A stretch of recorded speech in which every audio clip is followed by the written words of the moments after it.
Hello friends, welcome to ECL 24 classes. Java की इस learning series के अंदर आज की जो हमारी टॉपिक्स है for loop to access arrays element. आज हम लोग क्या चीज़ सीखने वाले हैं, जैसे मान लीजिए कि आप कभी भी एक एरे बनाते हैं। एरे कैसे बनाते हैं? जैसे मान लीजिए स्ट्रिंग टाइप का आपको एरे बनाना है, उसके अंदर कुछ वैल्यू जो है स्टोर करनी है।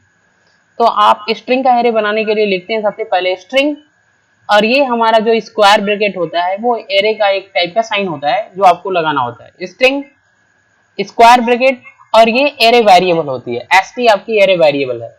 तो st जो हमारा है वो एरे बन गया। एक कैसा बन गया? स्ट्रिंग टाइप का। अब इसके अंदर वैल्यू असाइन करना होता है, इक्वल का साइन, करली ब्रैकेट लगाते हैं, डबल कोटेशन के अंदर हम यहाँ पे वैल्यू असाइन करते हैं। ये हमारी स्ट्रिंग वैल्यू है। एज वेल अगर मान लीजिए आप यहाँ पे लिखते हैं इंट स्क्वायर ब्रैकेट a, तो यहाँ पे आप कोई इंटीजर वैल्यू स्टोर कर सकते हैं। क्लियर? तो ऐसा आप यहाँ पे, ये हमारा जो है वो किस टाइप का एरे बन गया? ये इंटीजर टाइप का, तो यहाँ पे इंटीजर वैल्यू। लेकिन आप यहाँ पे स्ट्रिंग एरे बना रहे हैं तो यहाँ पे डबल कोटेशन के अंदर वैल्यू देना होगा, क्योंकि तभी ये स्ट्रिंग वैल्यू होता है। क्लियर? तो इस तरीके से हमको क्या करना है, यहाँ पर आप एरे बना सकते हैं जावा लैंग्वेज के अंदर। तो हम यहाँ पे देखेंगे कि अगर आप कोई एरे बनाते हैं जावा लैंग्वेज के अंदर, कोडिंग के अंदर, और उसको आप फॉर लूप की मदद से एलिमेंट को एक्सेस करना चाहते हैं। एलिमेंट मतलब ये जो वैल्यू है, इस वैल्यू को एक्सेस करना चाहते हैं, इस पे ऑपरेशन परफॉर्म करना चाहते हैं, इसको प्रिंट करना चाहते हैं, तो फॉर लूप की मदद से किस तरीके से इसको एक्सेस कर सकते हैं, ये चीज हम लोग इस क्लास के अंदर सीखेंगे। एज वेल एज यहाँ पे एक लेंथ प्रॉपर्टी होती है। लेंथ प्रॉपर्टी ये क्या करता है, आपकी एरे का कितना लेंथ है एक्चुअल में, इसकी मदद से हम लोग प्रिंट कर सकते हैं। तो हम लोग इस लेंथ प्रॉपर्टी का भी यूज करेंगे इस एरेज की वैल्यू को एक्सेस करने के लिए। ठीक है, तो चलिए हम लोग देखते हैं कि आप एक एरे बनाते हैं जावा लैंग्वेज के अंदर, अगर उसको आपको फॉर लूप की मदद से एक्सेस करना है तो किस तरीके से कर सकते हैं, अभी हम यहाँ पे कोडिंग के माध्यम से समझते हैं।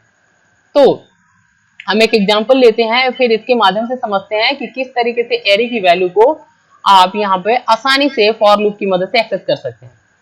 तो जावा लैंग्वेज के अंदर जब भी कभी भी आपको कोई भी प्रोग्रामिंग करनी है तो सबसे पहले आपको लिखना है पब्लिक क्लास और यहाँ पे क्लास का नाम। तो हमने यहाँ पे क्लास का नाम जो है वो दे दिया एरे2।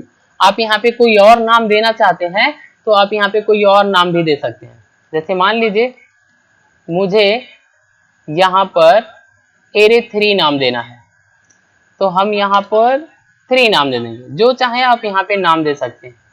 क्लियर? तो हमने यहाँ पे क्या किया, एक क्लास बना दिया। ठीक है, पब्लिक क्लास, क्लास का नाम क्या है? एरे3। हमने क्लास बना दिया। जब हम क्लास बनाते हैं तो यहाँ पे हमारी करली ब्रैकेट से ओपन करना पड़ता है क्लास को। तो हमने यहाँ पे ओपन कर लिया क्लास को। इसके अंदर जैसे ही आते हैं यहाँ पे हमको एक मेथड लगाना होता है जिसका नाम है public static void main string arg। इतना आपको काम करना है, स्ट्रिंग args ऐसा लगाना है, और उसके बाद इस मेथड को करली ब्रैकेट से ओपन करना पड़ता है।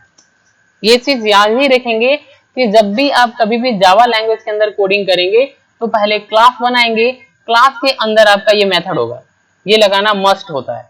अब इसके अंदर आपकी रियल का जो आपकी कोडिंग होता है, आप क्या करने वाले हैं इसी के अंदर शुरू होता है। तो हम क्या करने वाले हैं, यहाँ पे एक एरे बनाने वाले हैं। तो हमने लिखा स्ट्रिंग स्क्वायर ब्रैकेट एरे की साइन, और यहाँ पे हमारा एरे वेरिएबल लैंग नाम का हमने एरे बनाया है, और ये कैसा स्ट्रिंग टाइप का। अब इसमें वैल्यू रखना है तो इक्वल का साइन देते हैं, करली ब्रैकेट लगाते हैं, डबल कोटेशन के अंदर HTML, ये हमारी एक वैल्यू हो गई, इसके अंदर स्टोर होगा।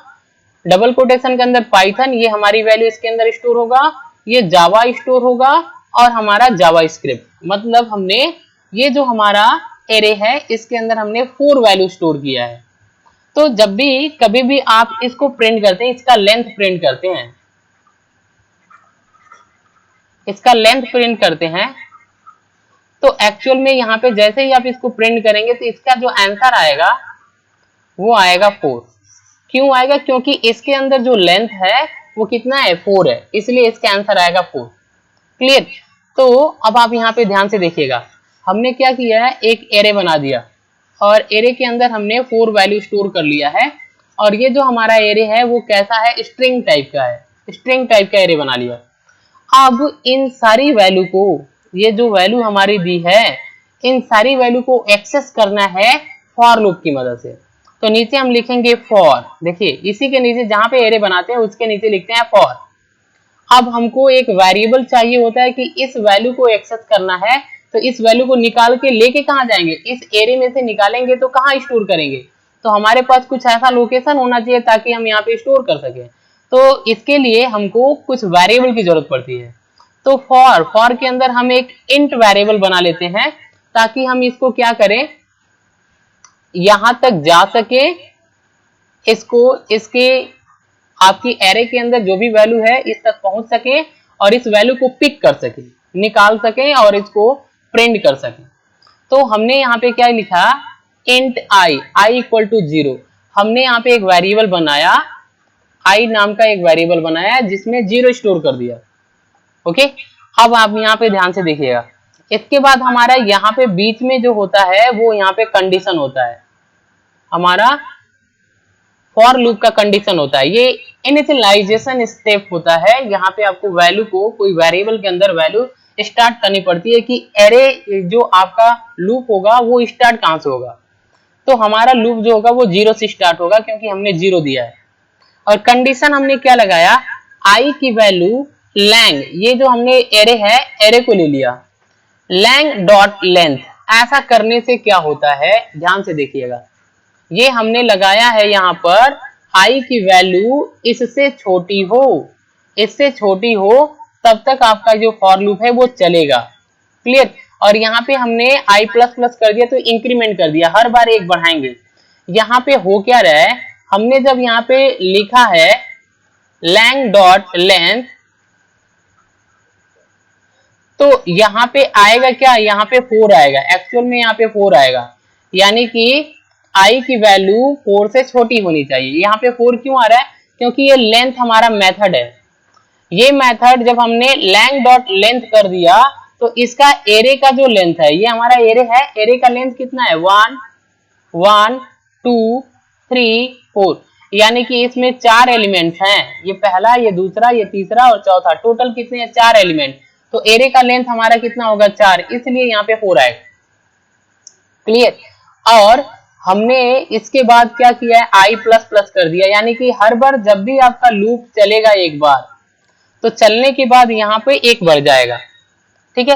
और इस तरीके से हमने क्या किया, लूप लगा दिया, फॉर लूप 0 से स्टार्ट होगा, एरे के लेंथ तक चलेगा और एक एक बढ़ेगा, क्योंकि हमको यहाँ पे जो हम स्टोर करते हैं, यहाँ पे जैसे मान लीजिए आपने लैंग एक एरे बना दिया, इसके अंदर 4 वैल्यू स्टोर किया है, तो इसका एक ब्लॉक बनता है बड़ा सा मेमोरी के अंदर, और इसमें 4 ब्लॉक्स बनते हैं।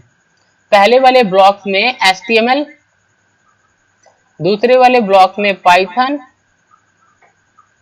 तीसरे में जावा और चौथे में जावा स्क्रिप्ट।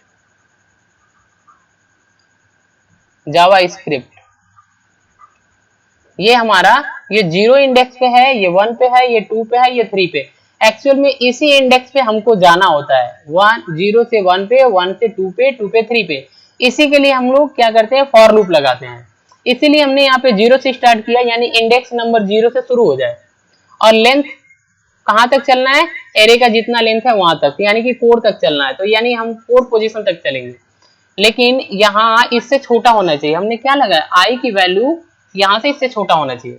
अब देखिए क्या होगा, देखिए आप नीचे आएंगे, जैसे आप फॉर लूप लगा दिए तो आपका जो पाइथन का कंपाइलर है वो यहाँ तक देखेगा कि हमने फॉर लूप लगा दिया और आई के अंदर 0 वैल्यू दे दिया, यानी कि 0 से हमने स्टार्ट कर दिया।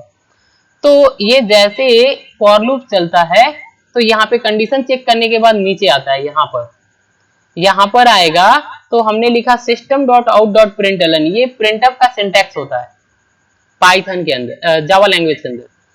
तो यहाँ पे क्या होगा, हमने system.out.println लिखा है, उसके बाद इस एरे का नाम ब्रैकेट में लैंग और स्क्वायर ब्रैकेट के अंदर आई दे दिया। अब यहाँ पे आई देने से क्या होगा, यहाँ पे जो हम ट्रेवर्स करेंगे इंडेक्स नंबर पे जाएंगे, जैसे 0 वाले इंडेक्स नंबर पे गए हैं तो इसकी जो वैल्यू है HTML इसको पिक कर लेगा ये आई, और यहाँ पे प्रिंट कर देगा, यानी कि इस वैल्यू को उठा कर लेके आएगा, आई के अंदर रखेगा और फिर प्रिंट करेगा। और फिर ये जो कर्ली ब्रैकेट है ये फॉर लूप का है, तो ये सीधे से फॉर लूप के अंदर फिर से लेके आती है। ओके, अब हम यहाँ पे देखते हैं कि ये किस तरीके से चल रहा है। ध्यान से देखेंगे तो आपको समझ में आ जाएगा कि जो फॉर लूप है वो चल कैसे रहा है और आंसर किस तरीके से प्रिंट कर रहा है, ये मैं आपको समझा रहा हूँ। देखिए यहाँ पे क्लास बनाएगा, यहाँ मेन मेथड के इंटर करेंगे जैसे, तो ये हमारा एक एरे बनेगा जिसके अंदर 4 वैल्यू इस तरीके से स्टोर हो जाएगी जो हमने यहाँ पे स्टोर किया है। क्लियर, 4 वैल्यू यहाँ पे स्टोर होगी, इसका इंडेक्स नंबर 0 है, ये 1 है, ये 2 है, ये 3 है, इस तरीके से आ गया। अब देखिए इसके नीचे जैसे ही हम आते हैं, जैसे हम नीचे आते हैं तो हमने फॉर लूप लगाया जिसमें आई की वैल्यू 0 दे दिया। जब यहाँ पे फॉर लूप आता है तो ये पहले वैल्यू यहाँ से आता है, यहाँ पे आने के बाद स्टोर करेगा आई के अंदर, और इसके बाद आता है यहाँ पे कंडीशन चेक करता है, कंडीशन चेक करेगा एक्चुअल में यहाँ पे हमारी क्या आया है, 4 आया, तो आई की वैल्यू 4 से छोटी है, हाँ कंडीशन में है, तो हम लोग सीधे नीचे आते हैं और इस स्टेटमेंट पे आते हैं। यहाँ पे हमको प्रिंट करना है, प्रिंट क्या करना है, लैंग आई, यानी कि लैंग जो आपकी एरे है, एरे का इंडेक्स नंबर क्या है, इंडेक्स नंबर हमारा क्या है, आई के अंदर क्या है, 0 आया है, तो इंडेक्स नंबर 0 है, 0 पे जो वैल्यू है उसको प्रिंट कर। तो इंडेक्स नंबर 0 पे वैल्यू हमारा कितना है, HTML, तो पहले में हमारा आंसर आ जाएगा HTML। अब देखिए इतना आ जाने के बाद हमारा लूप है नीचे आता है, तो यहाँ पे कर्ली ब्रैकेट मिल गया फॉर लूप का, तो ये लूप बाहर नहीं जाने देता है, ये यहाँ से फिर से वापस टर्न बैक कराता है, और इस बार इन दोनों को, इसको चेक कर लिया है और इसको चेक कर लिया है, तो इस बार ये सीधे जाएगा यहाँ पे 1 बढ़ाएगा, आई की वैल्यू 1 बढ़ाएगा, तो 0 से यहाँ पे हो जाएगा 1 हो गया, तो वापस से ये यहाँ पे आता है, यानी फिर से कंडीशन चेक करेगा, क्या आई की वैल्यू 1 से छोटी है, बिल्कुल कंडीशन में है, तो हम फिर से इंटर करेंगे, ये सीक्वेंस बनेगा, इंटर करेंगे यहाँ पे, इसके पास आएंगे और आई की वैल्यू प्रिंट करेंगे। इस बार हमारी आई की वैल्यू क्या हो गई है, 1, इंडेक्स नंबर 1 पे क्या है हमारा, पाइथन, तो यहाँ पे आंसर हमारा आ जाएगा पाइथन, सेकेंड पे हमारा आंसर पाइथन। फिर वापस से जाएंगे, यहाँ पे कर्ली ब्रैकेट मिल गया, और ये फिर से वापस से लेके जाता है हमको इंक्रीमेंट पे लेके जाता है, ऐसे ही लूप चलता है, यहाँ से आई की वैल्यू बढ़ा देगा और यहाँ पे आई की वैल्यू हो जाएगी 2, जैसे 2 आएगा हम वापस से आएंगे और यहाँ पे फिर से वंस अगेन फिर से चेक करेंगे कि क्या हम कंडीशन में हैं, तो बिल्कुल हम कंडीशन में है, क्योंकि आई की वैल्यू अभी 2 है तो 4 से छोटा है, तो फिर हम आएंगे नीचे, फॉर लूप ऐसे चलता है, फिर से नीचे आएंगे, यहाँ पर सिंटेक्स पे आएंगे, आउटपुट सिंटेक्स पे, यहाँ पे हमको फिर से प्रिंट करना है, तो इस बार आई की वैल्यू क्या हो गई है, 2, इंडेक्स नंबर 2, इंडेक्स नंबर 2 पे हमारा क्या है, जावा, इस जावा को प्रिंट किया जाएगा, तो यहाँ पे आएगा आंसर जावा। फिर से वापस से जाएंगे, एक इंक्रीमेंट करेंगे, आई की वैल्यू हो जाएगी 3, कंडीशन चेक करेंगे, क्या 4 से छोटी है, हाँ ट्रू हो गया, फिर नीचे आएंगे, अब आई की वैल्यू प्रिंट होगा, इंडेक्स नंबर 3 पे हमारा क्या है, जावा स्क्रिप्ट, तो यहाँ पे आएगा जावा स्क्रिप्ट, ये हमारा पहला, दूसरा, तीसरा और ये चौथा यहाँ पे आएगा। अब वापस से आएंगे और यहाँ से जाने के बाद एक बार बढ़ेगी, वैल्यू हो जाएगी 4, आई की वैल्यू, इस बार आई की वैल्यू हो गई है 4, क्लियर। अब आई की वैल्यू 4 हो गई तो आएंगे, इस बार कंडीशन चेक करेंगे, ध्यान से देखिएगा, आई की वैल्यू जब 4 हो गई तो हम क्या करेंगे, यहाँ पे कंडीशन को चेक करेंगे दोबारा, यहाँ से आएंगे कंडीशन चेक करेंगे, यहाँ पे 4 हो गया और यहाँ पे आई की वैल्यू भी 4 हो गई। अब हमको ये चेक करना है, ये हमारा काम करेगा, क्या आई की वैल्यू 4 से छोटी है, नहीं, फॉल्स हो गई। जब ये फॉल्स होता है तो इसका जो बॉडी है ये यहाँ से लेकर के यहाँ तक है फॉर लूप डायरेक्टली यहाँ से छोड़ता है, इसको बाहर आ जाता है यहाँ पे, जब ये बाहर आता है तो आपका लूप हो जाता है बंद, और बंद होने के बाद प्रोग्राम भी क्या हो जाता है, ऑफ हो जाता है, बंद हो जाता है, तो हमारा प्रोग्राम इस तरीके से चलेगा और ये हमारा जो आंसर है वो डिस्प्ले हो जाएगा। ओके, तो आज के लिए बस इतना ही, थैंक्स फॉर वॉचिंग। लेकिन इसके पहले, जाने से पहले मैं आपको इस कोड को रन करा के दिखा दूं कि आप ये जो आंसर है वो इस तरीके से डिस्प्ले कर रहा है कि नहीं। तो हम क्या करते हैं, इसको रन कराने के लिए आपको इसको नोटपैड के अंदर टाइप करना होता है, तो हम क्या करते हैं, इसको लेके चलते हैं नोटपैड के अंदर। क्लियर। तो हमको यहाँ पे कॉपी करना है, नोटपैड ओपन करना है, राइट। तो यहाँ पे आपको नोटपैड के अंदर ये आपकी कोड जो है ऐसे टाइप कर लेना है। ध्यान से देखिएगा, कोड के अंदर ये क्लास का नाम एक कैपिटल होना चाहिए। स्ट्रिंग अगर आप बना रहे हैं तो पहला एस कैपिटल होता है, और system.out.println का पहला एस कैपिटल होता है, क्योंकि जावा जो होती है वो केस सेंसिटिव लैंग्वेज है। कैपिटल और स्मॉल को बहुत ही अच्छी तरीके से सेंस करता है, ठीक है। तो ऐसा आपने करने के बाद आपका ये जो क्लास का नाम है इसी नाम से सेव करते हैं। फाइल पे क्लिक करते हैं, सेव बटन पे क्लिक करते हैं। क्लास का नाम क्या है, एरे। सेम नाम आपको देना है array3 डॉट लिखना है, एस डॉट जावा लिखना है। इसके बाद आपको यहाँ से ऑल फाइल सेलेक्ट करना है, डेस्कटॉप पे क्लिक करके सेव कर देना है। अब देखिए यहाँ पर आपको क्या करना है, कोई और नाम, क्योंकि इस नाम से आपका एक फाइल एग्जिट है तो हम नाम बदल देते हैं। तो हमको नाम बदलने के लिए यहाँ भी नाम बदलना पड़ेगा। यहाँ से क्या करते हैं, यहाँ पर हम नाम दे देते हैं 4। क्लियर। अब आपको क्या करना है, इसको सेव करना है। तो आप लिखेंगे array4 डॉट जावा। यहाँ से आपको ऑल फाइल सेलेक्ट करना है, यहाँ पे डेस्कटॉप पे क्लिक करके सेव कर देना है। अभी हम डेस्कटॉप पे चलते हैं। ये हमारा डेस्कटॉप की ये फाइल है, इसको रन कराना है। cmd ओपन करते हैं, cmd। अब यहाँ से cmd को आपको क्या करना है, थोड़ा बड़ा कर लेना है। आपको यहाँ पे पहले कंपाइल करना है, तो लिखते हैं जावा सी। आपका फाइल का नाम array4 डॉट जावा। इसके बाद इंटर करते हैं। जैसे आप इंटर करेंगे तो कोड आपका रन होगा। अब देखिए यहाँ पे अगर कोई भी आपका एरर होगा तो आपका यहाँ पे चलेगा नहीं। देखिए इसमें दिया है फाइल नॉट फाउंड, यानी कि ये जो फाइल है ये आपका यहाँ पर जावा कंपाइलर पा नहीं रहा है। तो हमको फिर से देखना होगा क्या प्रॉब्लम है। ये देखिए हमारा array4 डॉट जावा ये है। हमने क्या नाम दिया है यहाँ पे एक बार देखना है। तो सबसे पहले हमको यहाँ पे क्यों नहीं पा रहा है, क्योंकि हम लोग यहाँ पे डेल पे हैं और हमारा फाइल जो है वो हमारा डेस्कटॉप पे है। तो हमको डेस्कटॉप पे जाना पड़ेगा। तो हम लिखेंगे cd डेस्कटॉप, इंटर। अभी देखिए अब हम डेस्कटॉप पे आ गए। अब आप कंपाइल कराएंगे। अब लिखेंगे, देखिए अभी कंपाइल हुआ। अब आपका फाइल जो है वो रिकॉग्नाइज हो गया। यहाँ पे देखिए एक एरर दिखा रहा है, यहाँ पे एरर दिखा रहा है risked end of the while loop, while parsing, file parsing. Okay. तो यहाँ पे आपको क्या है, यहाँ पे आपको देखना है कि ये एरर क्यों दिखा रहा है, इसको आपको सॉर्ट आउट करना है। तो हम क्या करेंगे, यहाँ से चलेंगे अपने कोड के अंदर और यहाँ पे देखेंगे। देखिए एक हमारा यहाँ पे है, एक हमारा यहाँ पे है और एक हमारा यहाँ पे है। 3 1 2 3 4 कर्ली ब्रैकेट हमारा क्या है, ओपन है।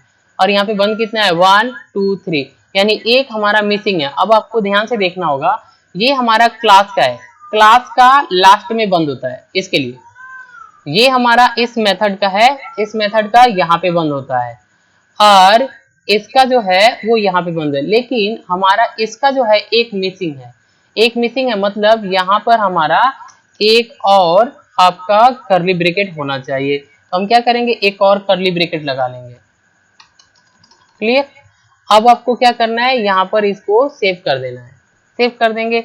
अब आप एक बार रन कराएंगे, लिखेंगे पहले cls ताकि स्क्रीन आपका क्लियर हो जाए। एक बार और रन कराएंगे। अब देखिए इस बार सक्सेसफुली आपका कोड है रन हो गया। और आपके कोड के अंदर हम लोग यहाँ पे देखते हैं, जब ये रन होता है तो यहाँ पे एक क्लास फाइल बनती है।